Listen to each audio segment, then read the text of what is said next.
This time, we'll call the January 16th, 2025 meeting of the Wilson County Planning Commission into order. Anyone wishing to give testimony before this board today, if you would, please stand and raise your right hand. I hereby affirm the testimony I give today to be the whole truth, so help me God. Say, I do, please. Thank you.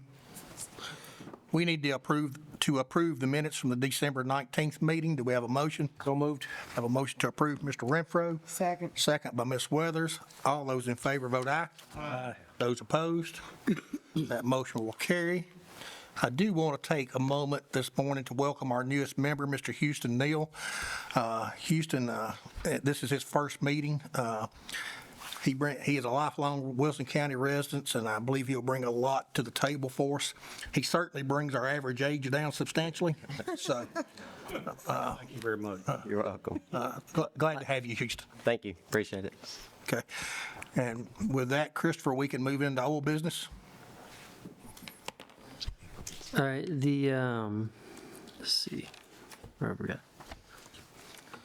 The old business was the preliminary at Cedar Hollow, that was Hark Reader.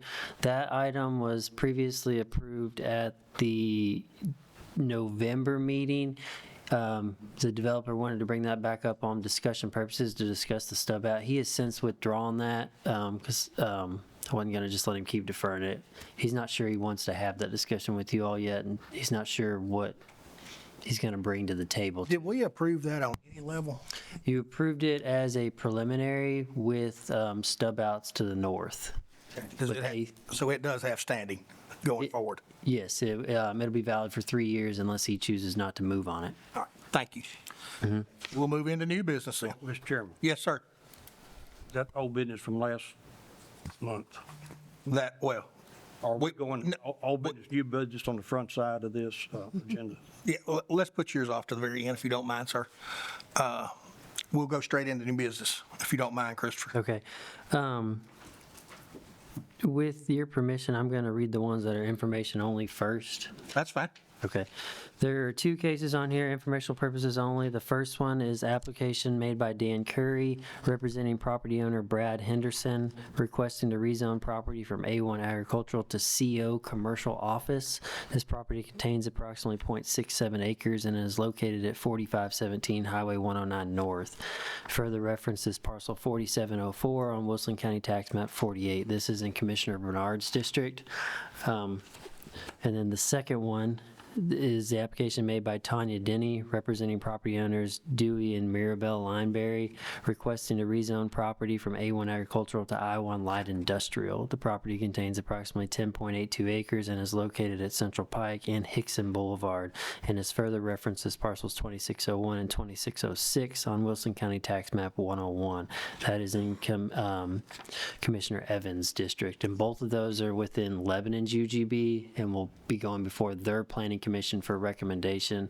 I'll find out, I believe, next week on whether or not they're going to require them to go to their city council for land use amendments for those designations. You need nothing from us on those two, correct? No, sir. Those will go after Lebanon. Those will go straight to county commission. All right. The first item for your all's consideration, new business.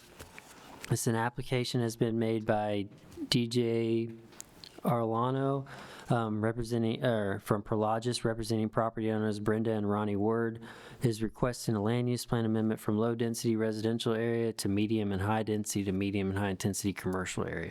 The applicant also seeks to rezone the same property from R1 rural residential to C4 planned commercial. The property contains 16.1 acres and its reference is Wilson County Tax Map 122, parcel 3302. The Wilson County Growth Plan nor the Wilson County Land Use Plan has any direction for this area to be commercial. There is precedent for permitting similar rezonings of property in the vicinity for commercial purposes.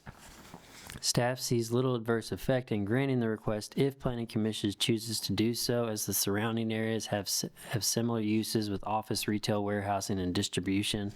The proposed master plan shows development commitments to access on a logistics drive, an existing industrial road in the county. If the Planning Commission chooses to recommend this to the full County Commission, staff recommends the logistics drive be the only approved thoroughfare for access.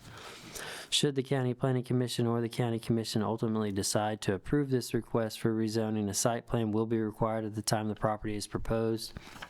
for development under commercial zoning, and all commercial requirements, permitting, paving, landscaping, building material, and public sewer provisions would apply to the property unless variances are granted by the Board of Zoning Appeals for any of the specifically listed site plan and commercial requirements. Finally, staff members have made copies of the request available to emergency services, the school board, and the road commission regarding the rezoning. Staff will note that the proposed rezoning falls within the limits of Gladeville, Weema Station's 5-mile ISO response zone for fire and emergency services. The county stormwater department has requested that the applicant, planning commission, and other interested parties be put on notice that the presence of sinkholes, caves, wetland streams, and land areas that are extremely flat, marshy, or steep may affect further development of these tracts of land. As an additional point of information, this request does not appear to be in close or immediate proximity to any Century Farms based on the information provided to the Wilson County Planning Department. With all the above stated, staff cannot recommend approval based on the original intent outlined for zoning and development within the 2006 adopted and the 2021 modified land use plan. If approved, staff does want to point out some conditions of approval that are listed and do need to be a part of any recommendation going forward. Those are as follows. Access to Spickard Road will be prohibited except for emergency accesses only. Access will be limited to Logistics Drive. Logistics Drive public right-of-way will need to be extended to the subject property, and the public road will need to meet the Wilson County Road Commission standards for an industrial roadway section. Outdoor storage use, which is a use they put on their use table for this master plan, will require enhanced landscape screening and privacy fencing along all public right-of-ways. And I do want to update the board on the surrounding area before you all make your decision. Properties that were recently given a positive recommendation by this board, known as the Register and Ney properties, which are just a little to the southeast of this. These two properties went before County Commission on December 22nd, 2025, and were deferred for the developer to look into placing a traffic signal at the intersection of Logistics Drive and Couchville Pike. That is directly to the south of this, how Logistics accesses this site. Staff has been in touch with TDOT and the Wilson County Road Commission regarding this intersection, and a traffic impact study is going to be required by TDOT prior to the installation of any signal.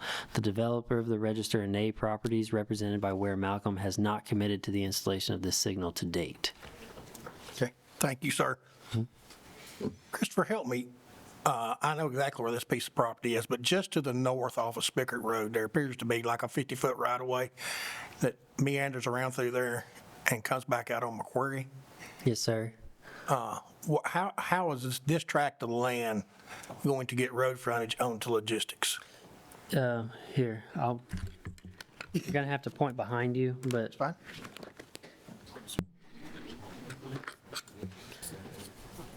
so right now there's a private access, or not a private, it's a driveway access for this, which in all of our documents is the HelloFresh building. HelloFresh is not in it, but that's what the site plan was originally submitted for. There is a drive access right here that in the current master plan, this drive access is proposed to be updated to the minimum Wilson County road standard at present. That driveway is currently 32 feet wide. Wilson County's industrial road standards is 36 feet wide. So that would have to be updated and then dedicated to the road commission to stub out to this new Spickard property. Is that going right through the detention of the HelloFresh building property? It goes around it. It would not, I do not believe it would interfere with it. And there's also detention for the HelloFresh building to the south off screen as well. You think all of this is doable? Well, it would have to be doable if they want to agree to the rezoning. Yes, sir. I understand. Who do we have here to represent this case today? If you would state your name for the record. Good morning, DJ Ariano with Prologis, 477 Gray Street, Nashville. Want to thank Christopher for working with us. Just a point of clarification, Prologis does own the HelloFresh building, so being able to access it, we would just grant that to ourselves. A lot easier to get along with yourself. Usually, right? So, but I'm here with our team, and we're here to answer any questions that you may have. Thank you. Yeah. Anyone else wishing to speak on this case today? You want to speak, ma'am? Yes, please come forward.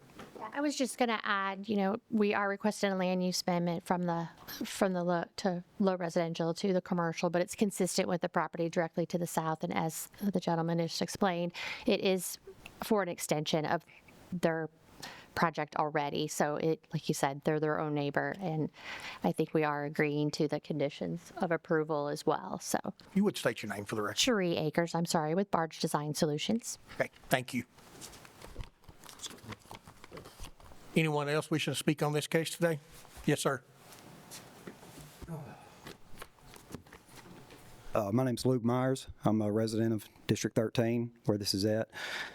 The biggest issue, I've talked to a lot of constituents that live in this area. The biggest problem that I've seen and heard from them is that at some point, we've got to have a bit of a buffer zone in between these warehouses and the residents. They've heard of a lot of traffic, got a lot of commuter traffic coming down McCrary, even accidental traffic going up Spickard, Lone Oak, places around that Logistics Drive. And I know that they're talking about extending Logistics Drive around to this lot, but if it's 36 feet, is that correct? 36 feet is the actual, The industrial road section, yeah. right, and they only have 32 feet, then I wonder how the people to the east of that are going to react to that amount of traffic. Well, in theory, the roadway section will not, it would literally be gated off to Spickard Road. Well, For emergency response, Just for- correct? And only emergency response on the Spicker Road? talking about the additional logistics extension or the access to Spickard? Well, I know you said the access to Spickard was only going to be for emergency emergency response. There would be no improvements to Spickard Correct. proposed in this plan to leave it, because that's a residential road at present. There's no plans. And one, we're trying to prohibit truck traffic from McCreary, so I'm not going to allow an access point on a Spickard that would promote that. Right, but the 36 foot is a right-of-way. That's a It goes right-of-way over- standard that Logistics Drive would have to be extended north to touch the It'll be property. right away at that point. It'll be a county. It'll be a county road, correct? And to give you a little more insight on that, Luke, from Macquarie Road, we've made every effort to keep traffic off of Macquarie Road. Oh, yes, yes. Obviously, we're not out there pointing signs and got a police officer sitting there Right. today. But the improvements that are going to be made and that are actually underway right now at the intersection of Macquarie Road are going to be extremely prohibitive for any kind of big truck to make that turn. I think Commissioner Evans would agree with that. It's going to be very hard to access for a big truck onto Macquarie Road from Couchville Pike. And I mean, that's for the majority of people that I've spoken with, that was their biggest concern, was obviously the traffic. And a few of the people I've talked to on Lone Oak said that it has been obviously accidental that they have had semis come up and down Lone Oak Road, get stuck in yards. It happens. We all understand that it happens, that, somebody takes a wrong turn. Frankly, we're doing a better job at Macquarie Road, or in the process of doing a better job than anything we've got on the table for Lone Oak, just to be completely fair. Gotcha. And Lone Oak is a single lane versus a 2-lane road. So that, yeah, at best. The only other issue is that I see that everything around that is either R1 or A1. At some point, I think that it's necessary and unfortunate for the lot that we're talking about for somebody to have to be the halt in all of this. My issue with it is that it's like, even though we're only talking about one lot, we have to assume that this discussion is going to come back up for further lots maybe on the other side of Spickard Road, and residences that are already there off of McCreary and Spickard that have an issue with this. Yeah, I understand, I really do. Okay. The growth plan of which we are acting on right now doesn't give us the guidance to do a lot of the things, quite frankly, it's been done. And Christopher, don't let me get out of bounds here.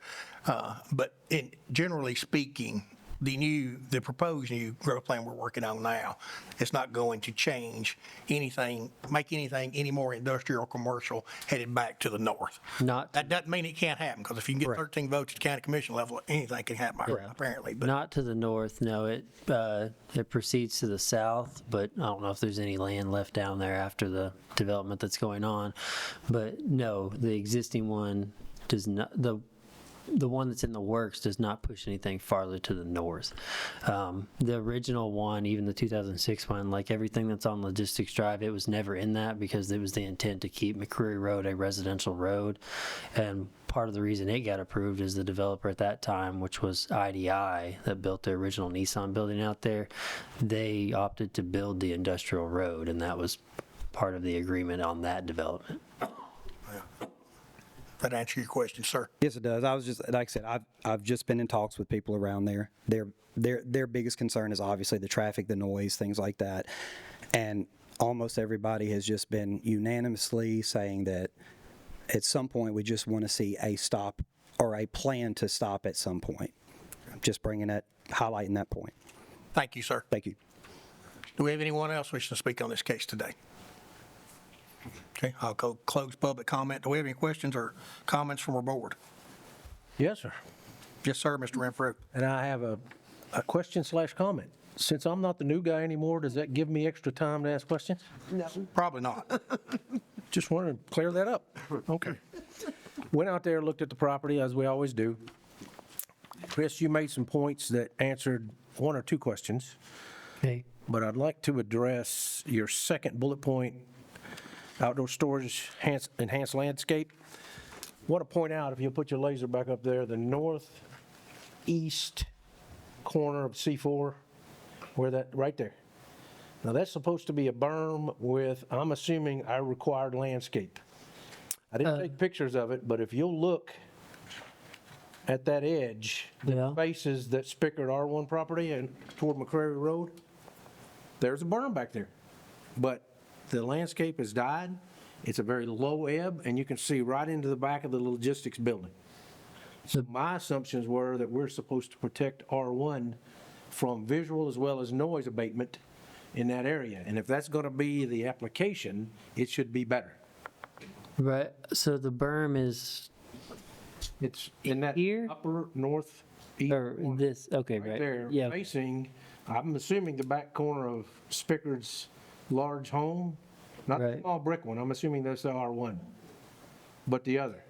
yeah, I'd have to look into that. The maintenance of the landscape and upkeep that we, and James, you'll have to correct me if I'm wrong, that's part of our ongoing stormwater maintenance agreement, so we can have somebody go out there and check that. It is very low, and all of the landscape, there's 2 or 3 pine trees left, and all the low scrub died. I'll have to see if some of that was a natural berm that was left, or if that was planted with the original site plan. So, and again, does this include, is that the brick house on R1 that still has residents in it? There's no brick house on this site. There's a, looks So, like but a, there's a trailer, there is a trailer, yes, sir. and then right next to it is a brick house that has a resident in it because they passed us on the road. Okay. So that's not part of it. That's not part of the rezoning before you today, no, sir. It's just the highlighted parcel, which only has a trailer on it at present. Okay. And then on McCrary, you have 2 extra signs. I'm assuming that's for the planters that are down the road from this property? Because there's only one sign with an arrow. Okay, so there's 2 signs here at Spickard Road, and just because it's so isolated, I did put one here at the intersection with a giant arrow on it. The 2 signs down here that you're referring to are for these 2 parcels that have been deferred that I mentioned from County Commission to look into the interchange. They are to not have access on McCreary Road. That was part of their agreement as well. And they come up this month, Christopher? No, they deferred for this month from County Commission to look into that traffic signal because TDOT's requiring that traffic shed analysis. Okay. Just north of that is a gated access that I thought our chairman was referring to, obviously not, that cuts through the R1, maybe the A1 through that area, that may snake over to the tip, the logistics drive at the back of that logistics building. So is it part of any of this as a right-of-way, or is that private property access to the back of the large R1 facing McCrary Road? I'm not 100% sure visualizing where the The gate. gate there with, it may or may not have a lock on it, but I just want to make sure it's not some, Is it before? Is it Is it to snake- the north or the south of the church? Because here's the church. that's correct, it's north. There's a gated. Gated, it's overgrown basically, but it still looks like it has access. Somebody's farming, so it looks like tractor tires and other things go through it. But it looks like it could go straight across to the tip end of the new Logistics Drive tie. Is that part of it? That is not part of it. Not a right-of-way, that's part of private property. I would assume that's probably something with, I believe that's Mr. Spickard's property, that larger A1 tract there. Maybe he has an access to McCreary Road there. And when you said emergency, thank you, sir. When you said emergency entrance, you're talking about a breakaway gate? It'll be a click to enter Knox box. It'll be located roughly in this area. So they can get out, but the fire department uses the lock box or the Knox box to get in? Fire department and emergency services would be the only one that'd be able to get in or out of that situation. They can't, like, it can't be used for employee access or truck traffic. Well, to clarify my question and the reason for the concern of the berm is that that area looks like if they're not going to build on it, it's going to be all trailer storage, banging lights and things. So the berm needs to be right for that R1 there, the rest of the residents around it and that kind of thing. So wanted to make a note of it for the record. Yeah, and that's part of their commitment. Like if it ends up being trailer storage or any other sort of storage yard that accompanies the business to the south, if they added onto that, there will be enhanced screening requirements along Spickard Road. That current berm won't do it.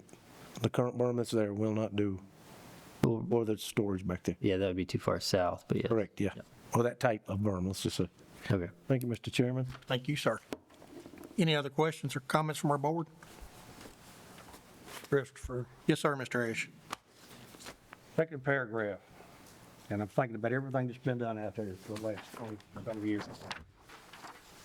Staff sees little adverse effect in granting this request if the planning commission chooses to do the surrounding areas have similar uses with office, retail, warehousing, and distribution. So That's if you choose to limit the access to Logistics Drive. I see a, hard for me to tell somebody, a property owner, no, when everything around them is going in this direction. okay, I mean, I know we do this all the time. That's why we're doing a new land use plan. Hopefully, we'll take care of some of this, but I just don't see anything other than granting it. And I'm willing to listen. I think what Mr. Ricker brought up is very adequate, and that can be part of any type of motion, but yeah, I mean, the little adverse effect is if you tie the sole thoroughfare access to Logistics Drive. I would take that paragraph completely out if you're going to allow access directly on Spickard Road. I'll put that in the form of a motion, Mr. Chairman, if you're ready for one. If not, I'll withdraw it. I'm going to make a comment to tie into both what Sheriff Ash and Mr. Renfro said, Christopher. While I agree with everything you wrote and said, not having access to McQuarrie Road is a mandate. I mean, and I get that. Not having access to Spickard Road would be the same. And in theory, it makes a lot of sense for anything that can tie back into logistics to be commercial. We're using interstate property. We are protecting McQuarrie Road, but we are still pushing further and further in behind more and more residential property. We are, yes. I wouldn't want to live there, but that's okay. Anything else from our board? One other thing. and Yes, sir. Christopher, maybe Haskell can answer this.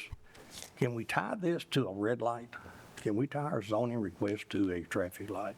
You can make that recommendation to be forwarded to County Commission. That is not one of the conditions of approval that have been on this plan before you. With a suggestion that be studied and researched for the possibility of putting one there. And that's why I gave you the additional information with the other case. I mean, those, if the developers are set on that, because I've had conversations with the developer, like if the lot were to go a different style of commercial, and my understanding is that any commercial on this site, regardless of the intensity, that traffic signal is going to be warranted by the county commission. It's an expensive, recurring, long-term. TDOT is requiring a traffic shed analysis due to the proximity of the proposed traffic signal to the off-ramp of 840. TDOT doesn't have, in discussions with them, they don't have any initial concerns with the traffic signal itself, but they want the traffic shed analysis to state that it's not going to be a detriment to public safety due to the proximity to the ramp. But the final approval at the county commission level for the other two lots that are to the south of this is going to be contingent on a red light. That is my understanding of that, yes. That developer is not Now, we agreed. didn't make that decision, even the county didn't. Apparently, TDOT made that decision.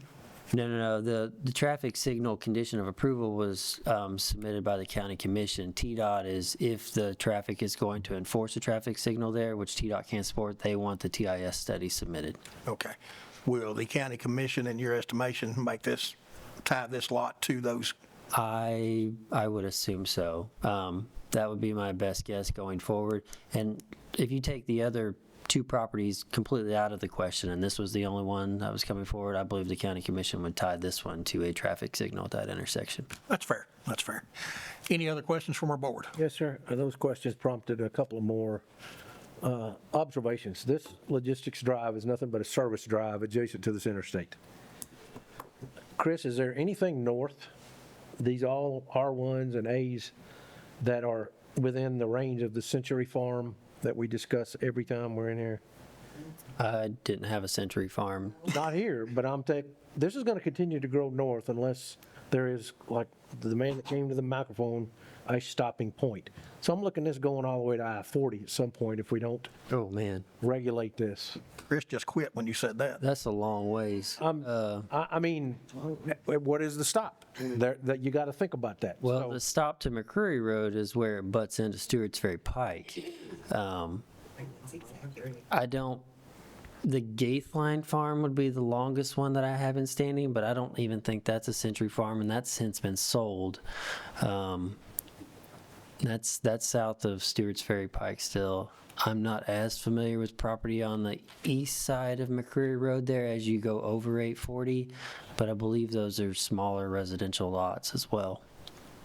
So there's not one in this direct vertical north. No, most of that property to the east is state park too, so that kind of negates some of the farming aspect there.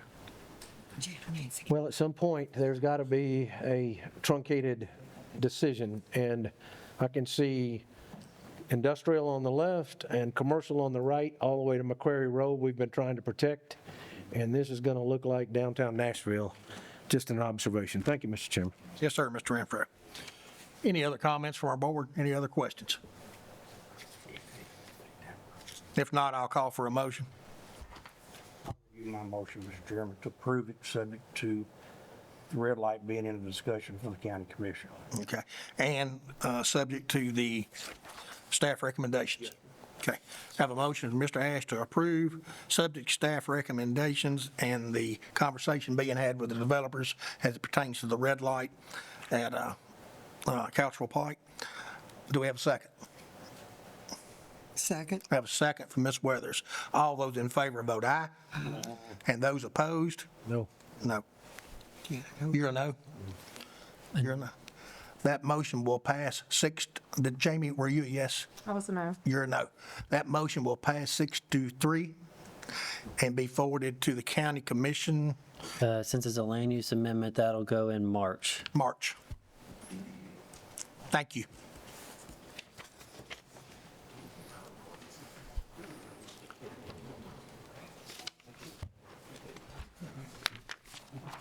Ready to do site plans, Christopher?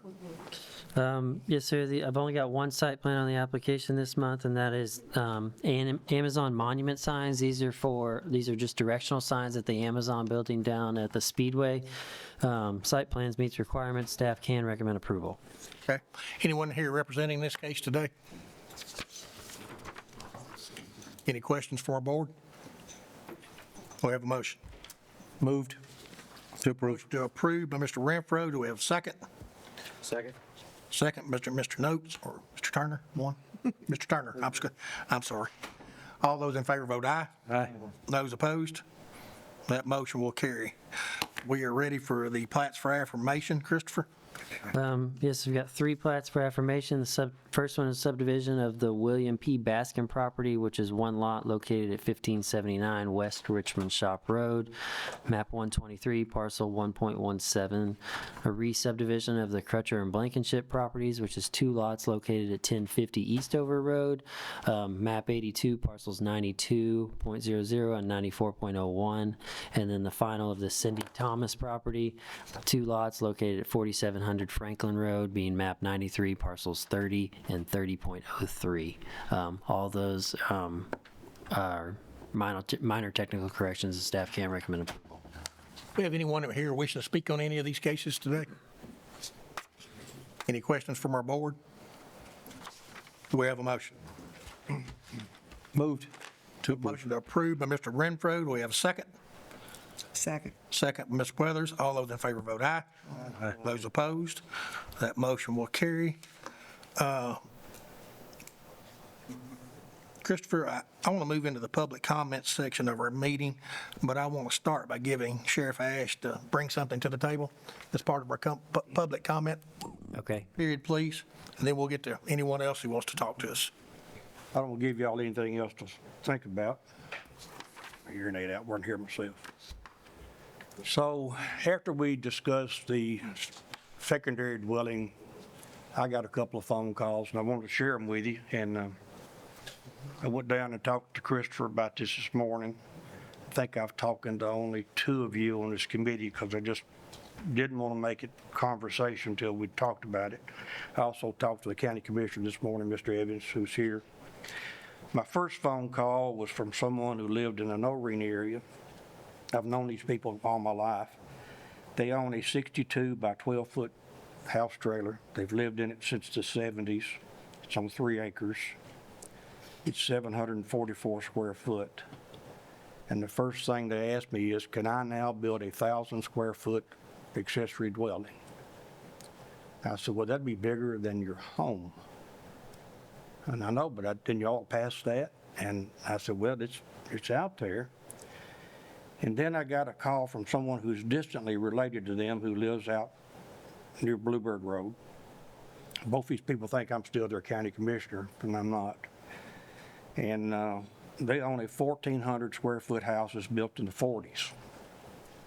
And they're wanting to put a 1,000 square foot secondary dwelling on their property. And it really got me to thinking that maybe we didn't vet this just the way it should have been in everywhere. I mean, county commission here, maybe zoning, I don't know, but there was a reason it was 600 to prevent people from basically building structures larger than and or looking like duplexes scattered everywhere. And at a time where we've forced the public into a 2-acre type lot situation, it looks to me like we're putting 2 dwellings on lots. And so I just want to just mention that to y'all, that, and the little subdivision right there off Chicken Road in Central Pike, most of those homes in there are 1,600 square feet, pretty close to one another. So what if everybody in there decided they wanted an accessory dwelling? We've been talking about we can't find places for our children to live, and these may be being built for someone else, but eventually going to turn into the neighbor complaining. Now, I don't care if you're on a larger lot and you're out from everybody else, that wouldn't bother me so much, but we'd love to be opening up Pandora's box just a little bit. And so it's not my place to go over to the Planning and Zoning Committee and say, y'all might want to rethink this, and everybody's so busy. Christmas time, all this stuff is coming through, we're doing all this other stuff. I just hope we hadn't created something or about to create something that may cause more problems. So Christopher, I went over to the assessor's office a while ago, and I pulled one of these up, and it's a fairly good sized house, but it don't even show where the accessory building is going to go. And I just want to, I voted for it, okay? But I've thought about it a lot more since I voted for it. And I don't want to create problems for neighbors who, when grandma passes away, in my case, I have a mother-in-law in my home, I love her like she's my mother. She's been there now 16 years. But I don't want to turn her apartment house into a frat house. And I just wonder what y'all think. I mean, I'm bewildered a little bit about it. I don't think I thought it through enough. So, thank you for allowing me to mention it. I just throwing it out there to y'all. Mr. Chairman, may we respond openly, or do we need to? Well, Christopher, do you have anything you'd like to? I know what we approved. I know what we sent to the county commission, which is actually what was sent to us by planning and zoning. Yes, sir. And I think that had as much to do with the number we landed on as anything, is that's what they sent us. Yeah, that was, Does this come up Monday night? no, it'll be February. February, okay. Yes, sir. And it'll be a Tuesday night in February as well. Sorry. Just so we're not confused on that. It was originally requested, I believe, by, I think it was Commissioner Evans. I'd have to go check the application, but I think it was him just to increase the size. And the size that he wrote on the application request was 1,000 square feet. So that's what I presented to Planning and Zoning. They have every right to amend it at that body before they forward it to you. In discussions with them, going back and forth on it, on how we got to the 600 square feet it was and what it's going to move forward, and the request that Bose has given. I know a lot of this is stemming from, you can't make an ADA compliant structure 600 square feet. So I know that's where some of the motivation to increase the size is coming from. At least that's what I've been told. I'm not a contractor, but they were okay with forwarding the 1,000 square feet, and then that's what you all saw and moved to ultimately forward to the county commission. I would say the county commission still has authority to amend that down, because it's not something that is hurting existing property rights for a structure. We're not making it smaller for people that are currently in the process. Or they could deny it and send it back through, and then it could come back before you, and we could have this discussion again. That's a good point. If I might interrupt you just for a second. My daddy spent 31 years in a wheelchair. Okay? So I know a little bit about all of this. And on those requests to the zoning board, I hope they approve every one of those larger. Yeah. I mean, I just think that's the right thing to do when people are handicapped and you can't hardly turn a wheelchair around. Right. And the ones that get into a sensitive situation there, when people say that they need the variance on accessory dwelling units for medical reasons, because we can't ask them to present documentation on that. It's HIPAA violations. The ones that have been granted, they did forthcomingly present some of that, and the board did approve those, but there's nothing to stop somebody from abusing that request. And is there any middle ground here, Christopher, between enforcement and taking care of the folks where this is intended to take care of? Is there a happy medium here? Is there some kind of practice we could put in place? Y'all don't want to be talking going on, around like, checking buildings, seeing who's living in them all the time. I get that. No, are you talking about like square footage or just? I don't think square footage does it. Okay. I think everyone up here would say if you have a legitimate reason, we used to call them mother-in-law apartments. If you had a legitimate reason to have these and they needed to be compliant with certain things to accommodate these folks, nobody up here would stand in the way of you doing that. But us moving this to the next point, these are already legal at 600 square foot. Yes. Us taking this to 1,000, and we had this conversation. Day one, somebody's going to be creating a rental property. And ultimately, a lot of these may end up being that over time. I would agree with that, yes, sir. And to Sheriff Ash's point, moving the renegade kids in and turning them, what'd you call it, a frat house? I mean, the truth of the matter is, we've made it more and more difficult to be able to afford lots in Wilson County.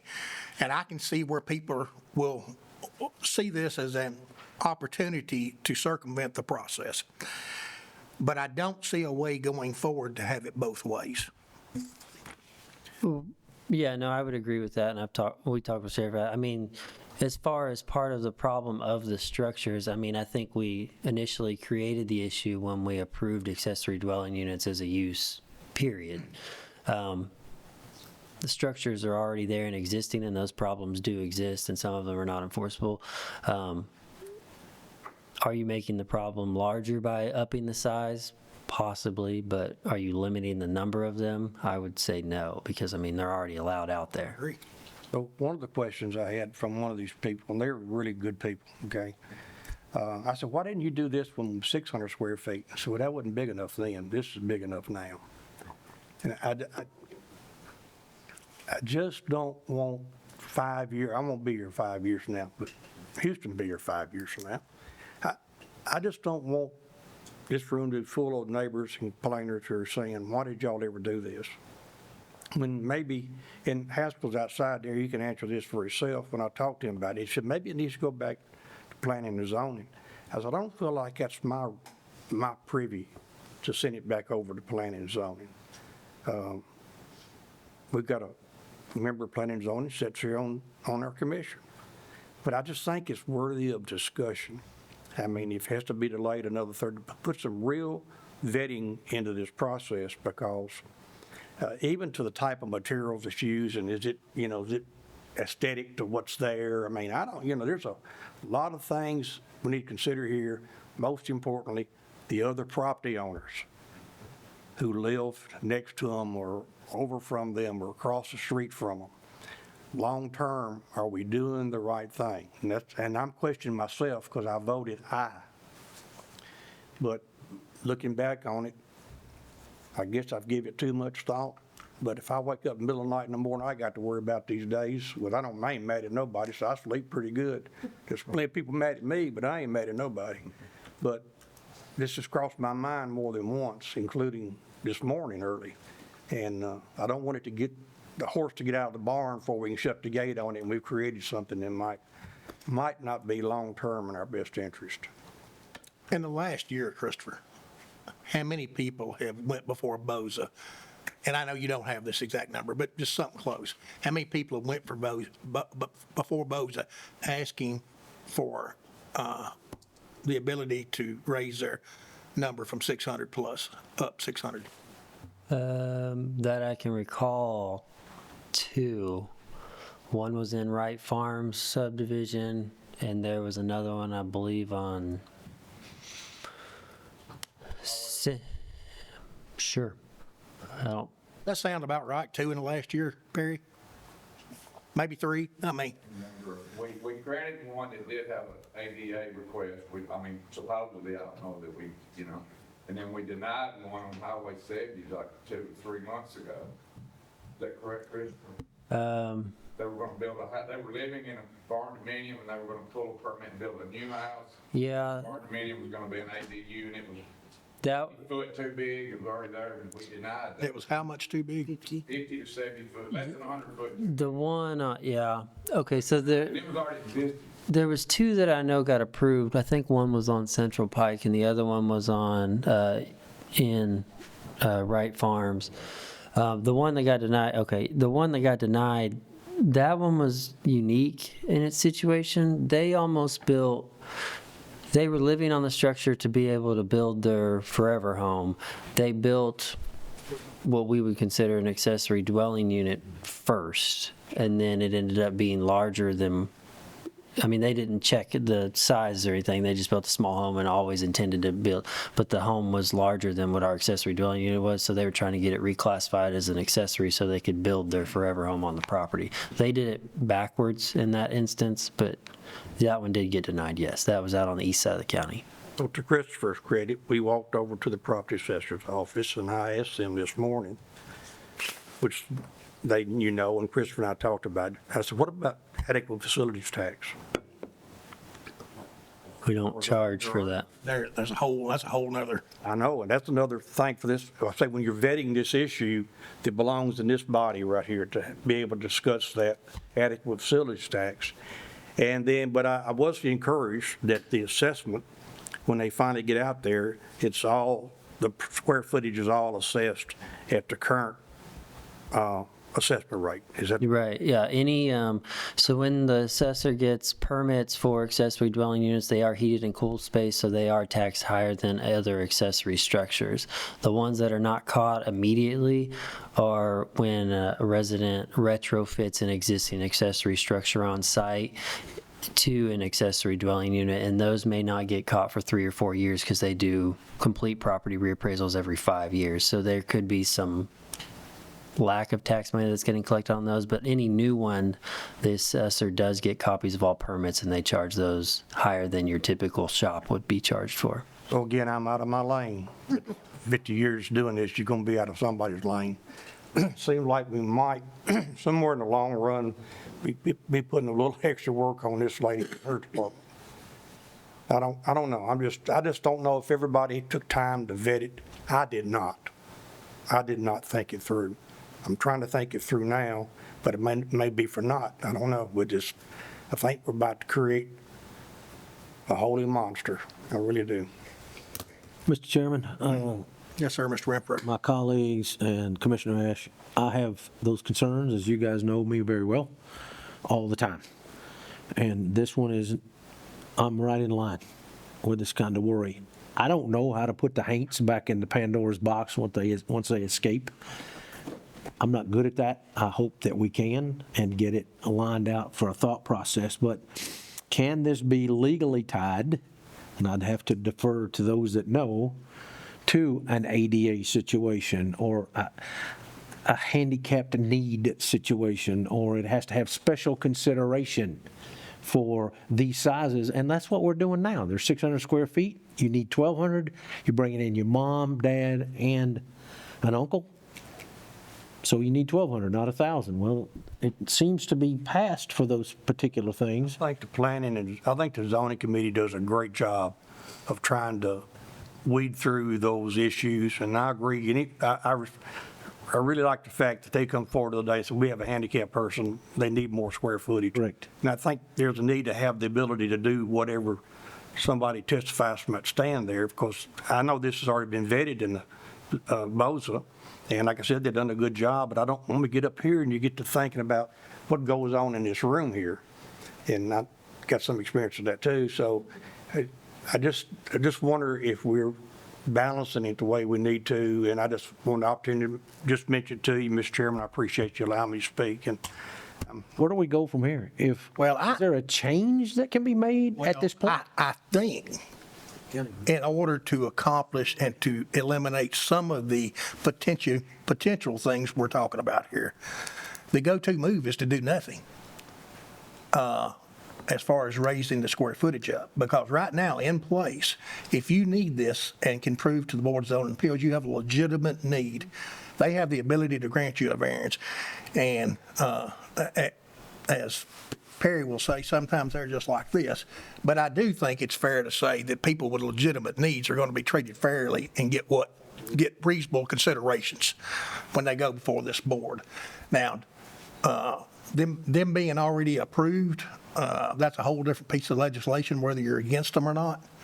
But to raise this up, all we're doing is exaggerating the problem. Now, are we accommodating more people by doing that? Absolutely. Are we getting rid of some red tape for legitimate constituents who need the help? Absolutely. But we are also opening the door for Abuse. further problems, more problems going forward. So in my estimation, the go-to move is to leave it alone if that's the position we want to take. And if people need this, they can go before BOZA, which is already in place. Their option to do that. Well, am I hearing this right? The 1,000 square foot is approved? No, No, 1,000 square foot. It's been Through this recommended. committee, it has to be approved by the county commission. Which is not approved yet. It's not approved. Comes up in Can't we February. send a recommendation up that we've rethought this and we don't agree with that I mean, if we vote that way, Actually do that, we would have to put it on our agenda for next month. for proper That would be notification. prior to the, I'm not notified that part of your well, I mean, I don't notify your recommendation, I just present that to the county commission. But we would have to advertise it if we want to. I'm gonna have to lean on Mike on that, like if we re-advertise for next month's planning commission, a re-evaluation of that, can I present that to the county commission the following Tuesday? I want to send it to I'm sorry, I'm not practicing law, planning and zoning. If you want to do a reevaluation, what it sounds to me like, if you want, this body, if I'm reading the tea leaves right, wants to send the word out that we should send it back to planning and zoning for I think so. reevaluation.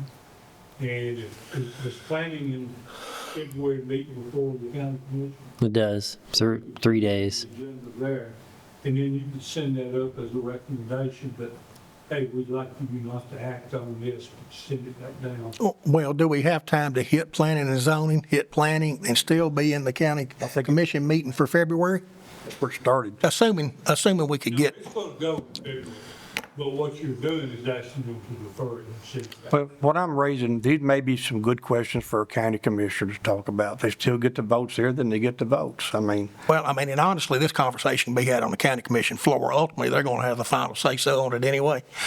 that's why I told you I apologize. I didn't try to muddy it. Yeah, I mean, But I'm- unless you all are just wanting like a formal recommendation from this board, any and all of you can appeal to your county commissioner and have them do that for you on the floor. Well, I can't speak for that. This land use plan, I'm trying to get my recommendations to you today. But Do we need a motion to do that, No, Mr. Chairman? No. because we can't act on it, hadn't it? But Christopher, would we be out of line to ask you, when you present this to the county commission, to go out of your way and show both sides of this? I think that's all we can ask for. They've ultimately going to have the final say-so anyway. I'm not voting on it. I'm not asking. I'm just telling you what's come up in my brain. Yeah, no, Out there that I haven't even thought about yet, like driveways and setback lines and neighbors who are complaining and them calling Karen's office and complaining. And it's just, I hope we did the right thing. That's all. I have to present your recommendation that this board had. I can get with Mike in the interim before February and see what I am allowed to say on that additional information. I would be okay with Christopher being able to make that full-blown argument or discussion that we've just had. I would like for Commissioner Evans to, what we've been talking about, what you and I talked about earlier, about does it need to go back and be rethought and cut through everything you and the mayor were talking about something else. But everybody's got a little bit of concern. I'm not sure, but we don't want to take any powers away from the zoning BOZA because they got the authority to grant handicap and anybody else, I guess, as much as they want to, but sure. Counselor, you were about to say something. Yeah, I still think if you want them to reconsider, and you're not saying that you're going to vote it down or whatever, to reconsider it, you put it on the agenda for next month, make a vote to send it to the county commission to say, when this comes up Tuesday night, we would ask you to reconsider it, send it back down to planning and zoning, and so the sheriff used the correct word, so it can be vetted, but Which requires a motion, I'm hearing. it will next month. It's not, Yeah, you can't do anything. Not today. but that's the reason I asked Christopher. Yeah, and I need to correct that. I have been informed. The way the month of February falls, county commission is the 17th, planning commission would be the 21st. So our meeting is after that in the month of February. Again, Mr. Neal, I'm sorry. Well, I just wanted to weigh in on this real quick. Put him- Murray Hill, 1000 Murphy Lane, Lebanon.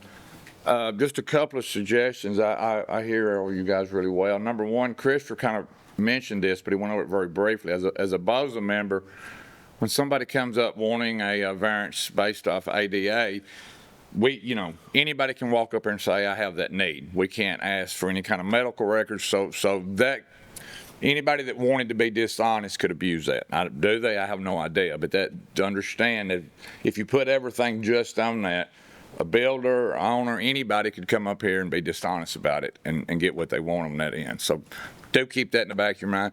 The other deal, as far as controlling them or restricting them, I would think that you could put a minimum lot size. I would think a duplex maybe has to be on approximately 3 acres. You could have a minimum lot size. They got to be on a 3-acre lot or 4-acre lot or whatever. You could have a minimum lot size that you were going to allow this on, and keep them on the smaller one. And the other one, considering Mr. Ash would be, somebody had a 1,400 square foot house. You could put a requirement that ADU at maximum could only be 50% of your existing dwelling. yeah, I thought about There would be some I'm not saying I'm just saying there would be ways you could, but that gets, I know the more you get into it, the more complicated it gets. Well, and no two things are the same. The first one he talked about was a 750 square foot home. And if you said it couldn't be over 50%, they could build 325 square feet. Right. Well, or your 600 minimum. you know. or a 600 minimum. And the same way with the lot size, obviously, you got a 600 minimum that could, I guess, could be built on a half-acre lot or a 1 acre lot, but that would, to me, would be the concern of a 1,000 square foot ADU, if some people start putting them on half-acre lots. If I would just wake up one day and they're gonna be, That's all I want, thank you. they're gonna be thicker than thistles, okay? Y'all know what a thistle is. They're gonna be that thick everywhere.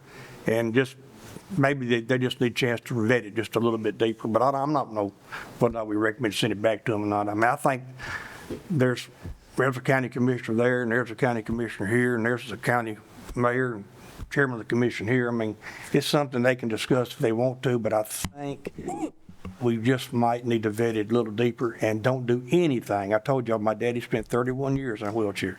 Don't do anything to hinder a handicapped person from being able to have it a little bit bigger.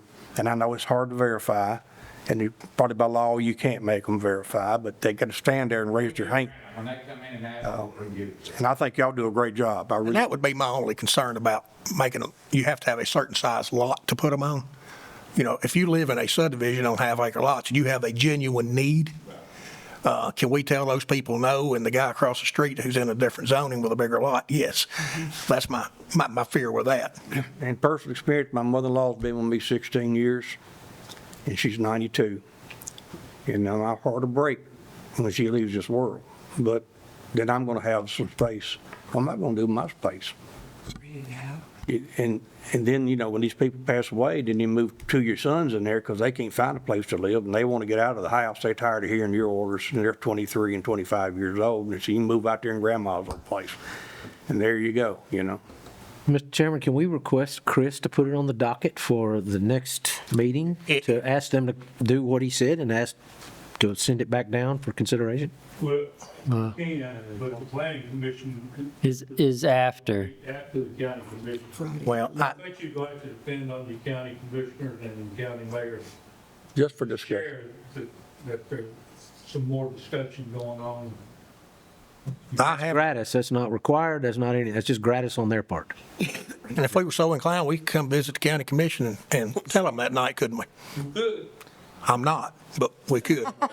and I thank you for that, because once we start, we like to get done. Now, I get it. I get it. They'd like to get out of there about 8 o'clock before you have Does it. that mean you don't want me there either?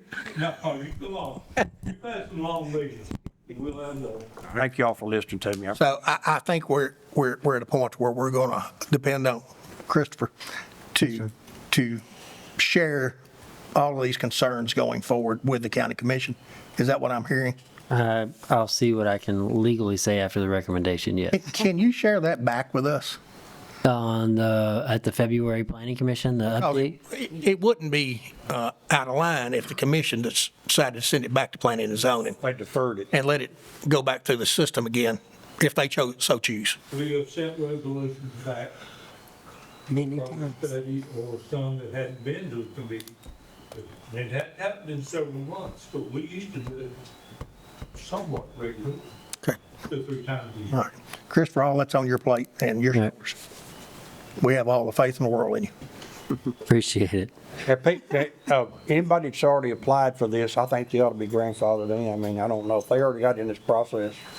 Well, I mean, if they apply, there's nothing in place for them to get it right now. So I don't think nobody's going to be caught in the middle here. there's not a grandfather thing because we're making it larger, not smaller. Anybody that's already built would be in compliance if this passes. Okay. Thank you for that. Anyone else have anything to talk about during our public comment period? You're 2 minutes in, Perry. He had 30 seconds left over. Diane says you had 30 seconds left.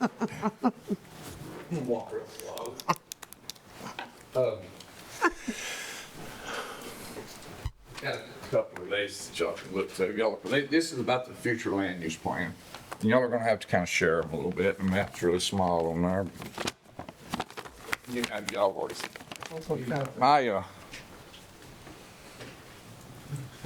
You seen this? My reason for You being. gave one to your nephew, you didn't give one to me. That's all right. No, go ahead. No, I'm just kidding. Oh. No, I don't care. Oops, I didn't start it. And I know that some of you are on the land use plan or whatever, and my understanding is the And I've got a big map if y'all want me to get it out, but I don't need somebody have to hold it up here. My concern and the concern of several of us in the east end of the county is this dark brown here. They call it the rural living. It's a dark brown there, if you can make that up. That's in my backyard. Goes from Lebanon all the way up to Linwood Road, Tucker's Crossroads, all the way to Watertown, Sparta Pike. Doesn't hardly go to the county line. I would assume there's 10 to 20,000 acres there. I haven't really measured it. Christopher may have a better idea. But anyway, so that all of that property would currently be zoned A1. Well, the definition, if you would look on your, I guess, flip over a page, the definition of rural. Is that a 100% accurate statement, Perry? Sir? All of that's not necessarily zoned or A1 now, not necessarily. I'm sure the bulk of it is. I'm not familiar with anything that's not, but they're close to town there could be something. But the majority of it out in the rural part, Farther east you urban go. growth boundary, I think would predominantly be A1. There could be some R1 or something else closer to town. But anyway, so I flip over and I read the definition of rural living. It says a low, this is about residential development. The low would be 1 dwelling unit per 5 acres. The high says 1 dwelling unit per acre. 1 dwelling unit per acre. Well, under current A1 zoning, which is 1 dwelling unit for 80,000, that's physically not able to happen, in my opinion. I would, can you put 1 dwelling on 1 acre in A1 zoning? I would say no. So my concern is this opens the door for that entire area to be rezoned R1. How else are you going to put 1 dwelling on 1 acre without rezoning it R1? And that's, I understand there's probably a big need in the next 10 years, especially with the definition of A1 going to 2 acres. There's going to be a big need in the county for land to go from A1 to R1. There's going to be a need for that. And I don't think that's addressed on this map. I would ask somebody to show me on this map.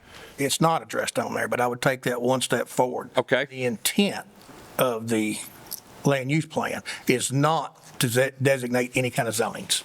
But the intent is for a developer or whoever to look at the land use plan and say, this area, this dark brown, is where I want to buy 300 acres and potentially have it rezoned R1 based on the land use plan. Is that not what the land use plan is about? And then he would have he would have to come before this board and the county commission to get that rezoning ultimately. Right.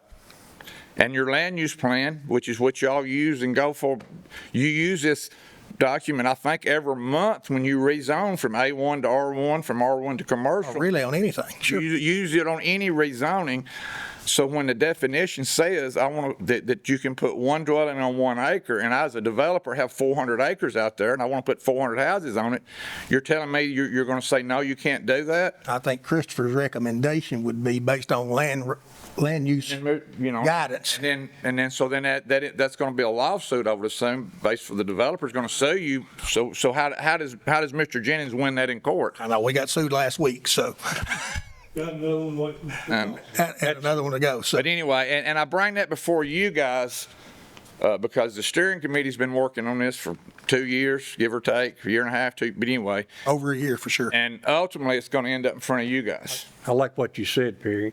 I was thinking about those folks sitting there a while ago that's trying to get their land rezoned. So everything around it's been rezoned. And if we sit here and turn them down, where do you think they're going to land at? You talking about a lawsuit? Yeah. Right. You got to treat everybody, you got to try to do the best you can to treat everybody the same. But if I own a piece of property right next to everybody else, it's C1, and I come in here and I don't get mine done, I'm going to start, when you say, where do you draw the line at? I don't know where we draw the line at. I really don't know where we draw it. And I may be wrong, but I think this 20-year land use plan is the most important document that's going to be coming down. Absolutely. This year, next year, the last 3 years, and I think those of you that are on the steering committee know we have been extremely vocal and the community's been very vocal. And I've got the documentation on that about how many people have filled out online surveys. 1,800 people filled out online surveys. The number one thing everybody wanted, Did you, maximize economic opportunities while preserving agricultural lands and spaces.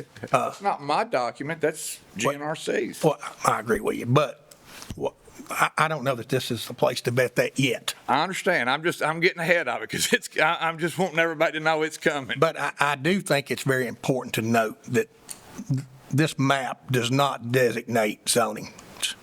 I think it's very critical. You have to know that and accept that on the front end. So, I can go anywhere in the county right now based on the 2006 land growth plan, which is our guiding document right now, and ask for any kind of zoning I want.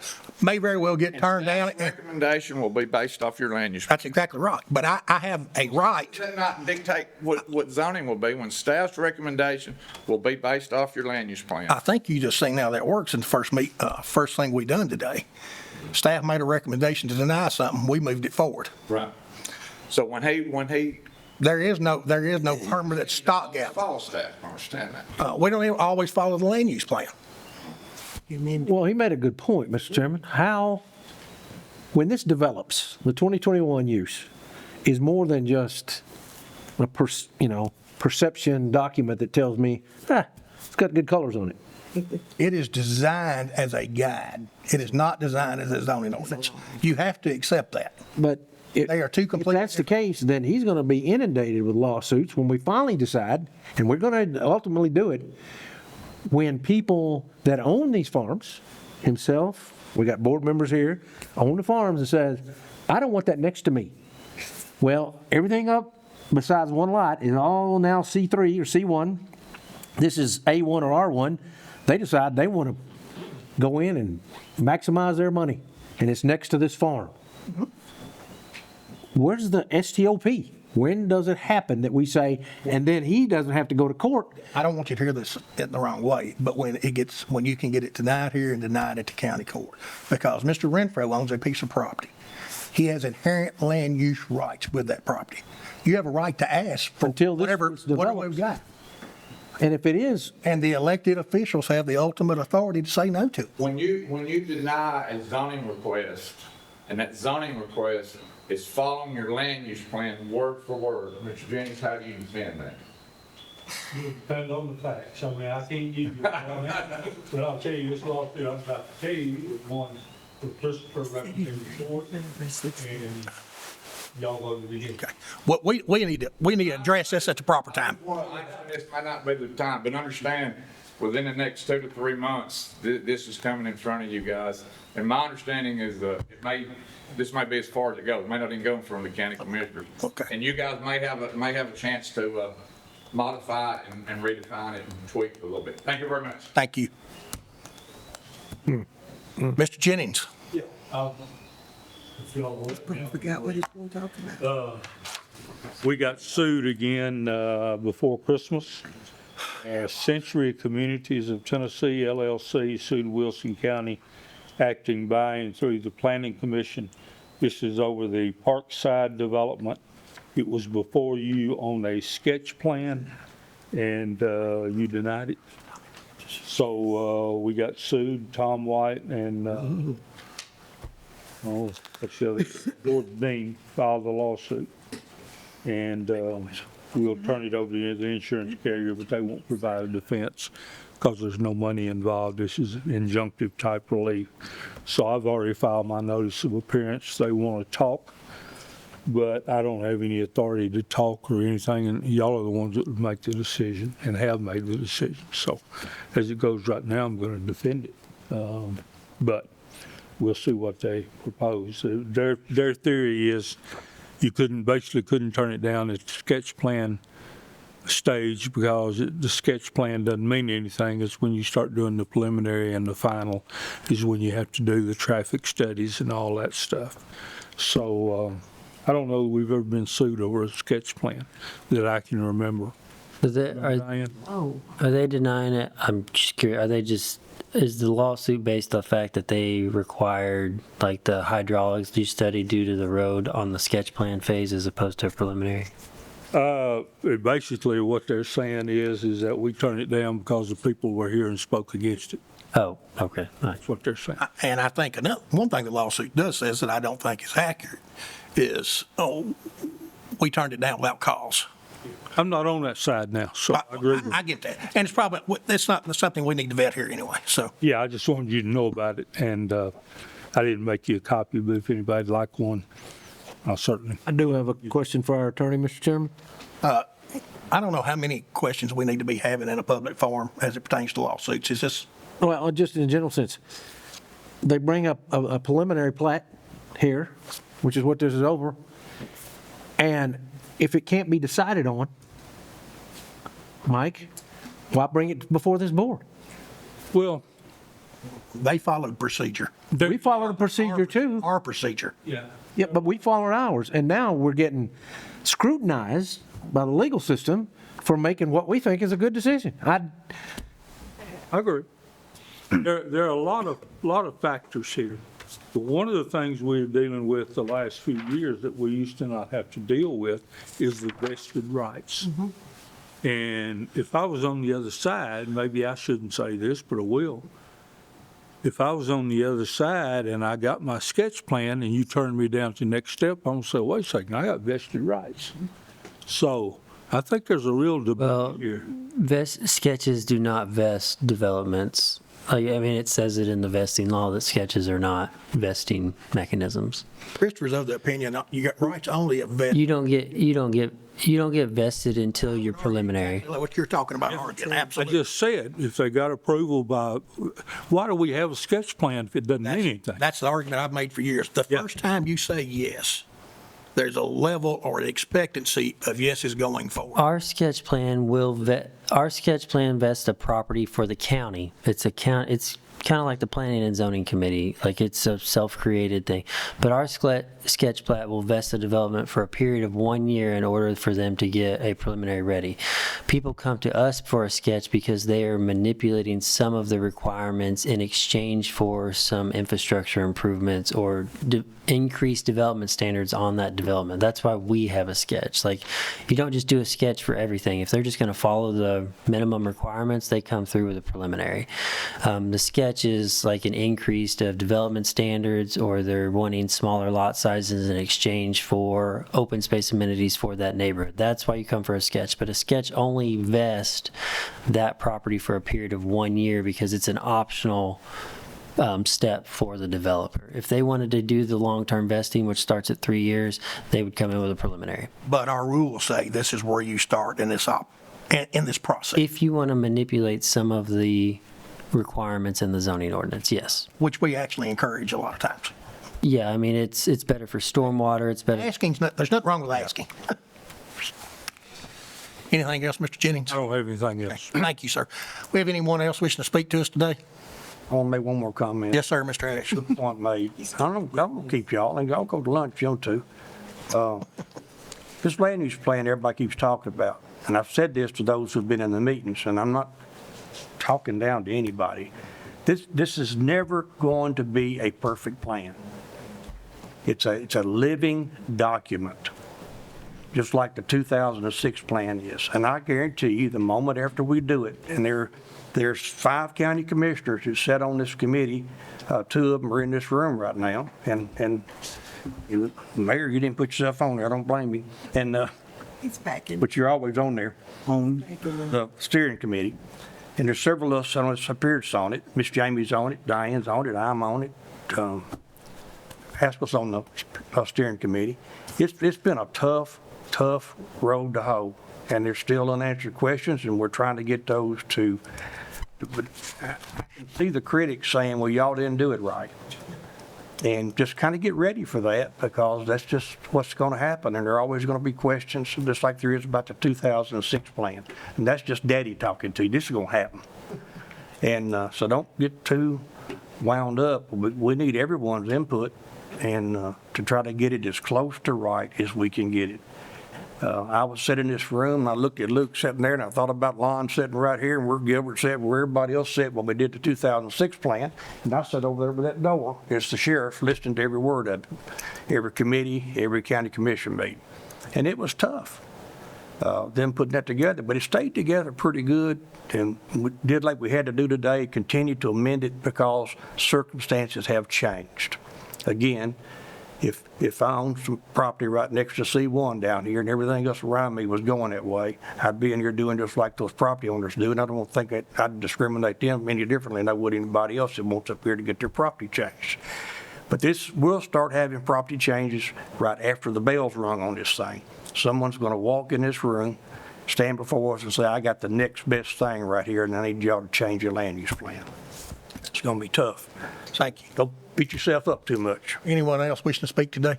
Mr. Chairman, one last thing. It's a scenario based off of Michael. You know, Bluebird Road, let's just say I decide I want to put a gun range out there, comes in on a preliminary plat. It's not residential, it's not this, it's that, it's proper zoning, we do whatever. This board could stop that and say, you're too close to residence, you're too close to the interstate, you could have a stray round go over the top, whatever the case may be. What is wrong with this board saying, that don't work, okay?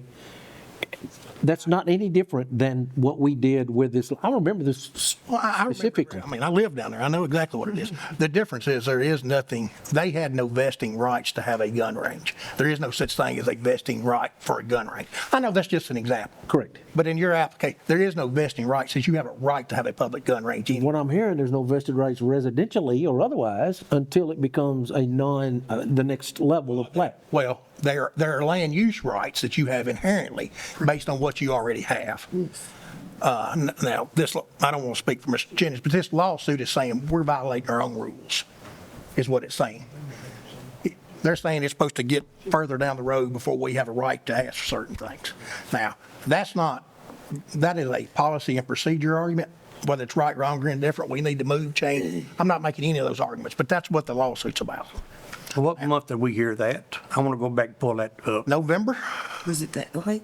I thought it was October. I believe it was November. I believe it's October. No, yeah, it was October because, Because we had a bunch of them.